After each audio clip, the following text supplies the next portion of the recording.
Dr. Bennett, welcome, sir.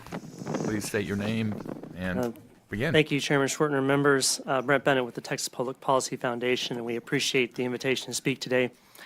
The main point I want to convey, demonstrated by our research, is that building more energy-dense, reliable generation close to demand centers would eliminate the need for these cross-state transmission lines while decreasing total system costs and improving reliability. The 765 kV step was conceived under the assumption that the market would continue to build diffuse wind and solar far from demand centers, and that we would facilitate that build out with more transmission. There was a lot of demand and transmission options that were assessed by ERCOT, as Mr. Ricketson said earlier, but there was only one generation mix that was assessed at that time. Policymakers should change the trajectory of that generation mix now to manage the growth Texas needs while also building a more cost-effective and reliable grid. TPPF recommends that the Public Utility Commission pause the 765 lines until after the 90th legislature to allow for the following tasks to be completed.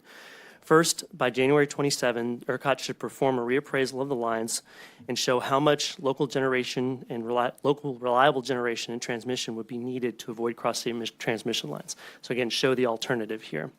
Concurrent with that study, the PUC should analyze what market design changes would facilitate the construction of the needed new reliable generation that would negate the need for more cross-state transmission. So again, provide an alternative, see how that alternative could be reached, and assess that against the current plan. TPPF agrees with the need to build more local and regional transmission now, particularly in the Permian Basin, separate from the statewide 765 kV build-out. We also agree with the PUC and ERCOT that the current market needs to better value reliability if we're going to get more reliable generation. Without market reform, our concern is that this statewide plan will make this system less reliable by perpetuating the overbuilding of wind and solar and making the current imbalances in the market worse, thereby necessitating even more transmission in the future. ERCOT does their transmission planning based on what's in the grid and the interconnection queue today, but the legislature and the PUC can operate outside that box and consider changes that would make the system more reliable while significantly reducing the need for new transmission lines. We need to do this work and give the legislature a chance to debate these alternatives before any of these proposed lines are given final approval. That is what we are asking to be done now before these projects with generational irreversible impacts are finalized. Just to put some numbers behind that, going to Senator Hinojosa's point earlier, yes, the entire project has a capital cost of $33 billion, the entire step statewide.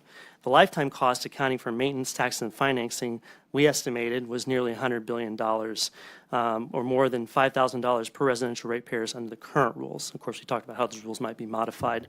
In terms of private landowner impact, we estimate that the proposed lines could result in over $10 billion in permanent uncompensated loss of property value, in addition to the compensated value of the direct easements. We appreciate the PUC's efforts to tackle transmission cost allocation and to try and mitigate the impacts to landowners, but shifting those cost and impacts around doesn't make them go away. Again, when developing this plan, ERCOT and the PUC did not consider how fewer long-distance lines might be, whether fewer long-distance lines would be needed if more reliable, energy-dense generation was built close to demand centers. TPPF did do that, and our research is clear that while local transmission upgrades are always needed, cross-state lines are not needed, or not this many at least, if the generation mix is changed. Finally, it's important to think about the CREZ lines and how that serves as a warning for what this plan could result in unless the wholesale market is fixed. Those lines facilitated a dramatic overbuilding of wind and solar in West Texas, which is why it's hard to finance reliable generation in West Texas now. We don't see how more transmission from East Texas will create a different outcome. We're treating just the symptoms of the problem rather than the problem itself. The 765 kV step is nearly 5 times the cost of the CREZ lines, and with even broader statewide impact, and any project of this size should be subject to direct scrutiny and approval by the legislature. We need to step back and make the decisions needed to fix these problems for good, instead of hoping that doing the same things again will result in different outcomes. A pause by the PUC until the end of the 90th legislature, along with the further data that PUC and ERCOT could provide here, will give the legislature the opportunity and the data that they need to set the best path for the future of Texas. Thank you.